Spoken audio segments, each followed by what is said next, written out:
Guys, आपने अक्सर news में कैट्सा लॉ के बारे में ज़रूर सुना होगा, और अगर आपने कभी इंडिया यूएस रिलेशन के बारे में स्पेशली पढ़ा है in the international relations topic, तो आपको कैट्सा लॉ के बारे में ज़रूर थोड़ा बहुत आइडिया होगा।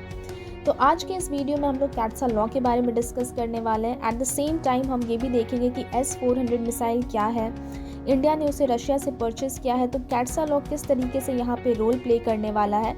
We are going to see all these type of things in this video. So let me tell you, CAATSA एक यूनाइटेड स्टेट्स का फेडरल लॉ है। Do remember, it is the United States law, और ये 2017 में आया था। Now let's understand the meaning of CATSA law in a very simple and understandable manner.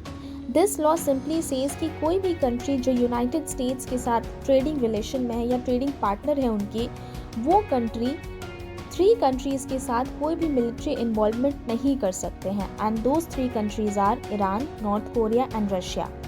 Once again I will like to repeat कि कोई भी country, for an example India की बात करते हैं तो इंडिया यूनाइटेड स्टेट्स के साथ ट्रेडिंग पार्टनर में है। In fact India and US has a very nice trading partnership. तो India Iran, North Korea and Russia के साथ कोई भी मिलिट्री इन्वॉल्वमेंट नहीं कर सकता। मिलिट्री इन्वॉल्वमेंट का मतलब यहाँ पे हो रहा है लाइक वेपन्स परचेज करना, या फिर जो मिलिट्री एक्सरसाइजेज होते हैं, या फिर जो मैरीटाइम एक्सरसाइजेज होते हैं, ये सारी चीज़ें कंडक्ट नहीं कराई जा सकती है without the permission of USA. और अगर ऐसा कोई कंट्री करता है by violating the United States federal law of CAATSA, तो यूनाइटेड स्टेट्स उस पर प्रॉपर सैंक्शंस भी लगा सकता है। So CAATSA law says simply this only. अब यहाँ पे मैं 3 पर्पस आपको बताऊंगी कैट्सा लॉ के जो मोस्ट प्रोमिनेंट है। The first one is to put check on Iran's nuclear program. Second one is curbing Russian influence, and the third one is countering threats by North Korea. तो यहाँ पे मैंने आपको तीनों कंट्रीज़ के बारे में एक एक पॉइंट बताई, from which you can understand कि what is the main purpose of CAATSA. Now guys, let's talk about S-400 missile, जो अभी अक्सर हम न्यूज़ में कैट्सा लॉ के साथ देख रहे हैं। जब भी कैट्सा लॉ की बात हो रही है तो S-400 मिसाइल की ही बात हो रही है कि कैसे S-400 मिसाइल हमने जो परचेज़ किया है वो हमारे लिए थोड़ा प्रॉब्लम क्रिएट कर सकता है। सो द न्यूज़ इज़ कि इंडिया ने S-400 मिसाइल को रशिया से परचेज़ किया था, और इसकी फ़र्स्ट डिलीवरी जो है वो दिसंबर 2021 में हमें मिलने वाली है।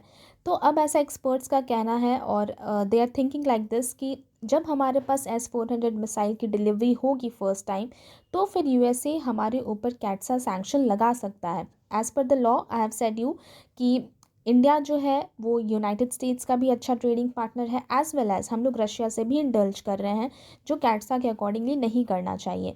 तो इस तरीके से यूनाइटेड स्टेट्स इंडिया पे सैंक्शंस लगा सकता है।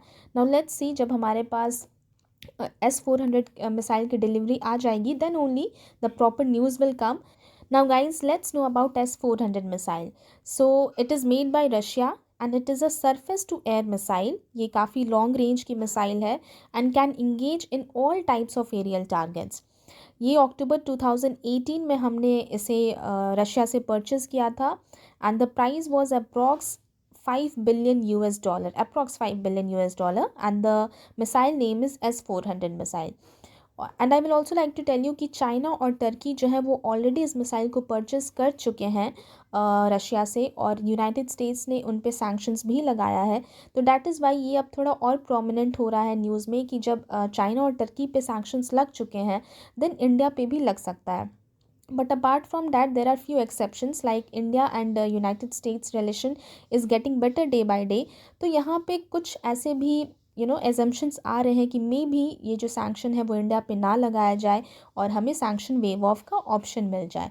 सो all these things are going in this news, और this was all about CAATSA law. Thank you.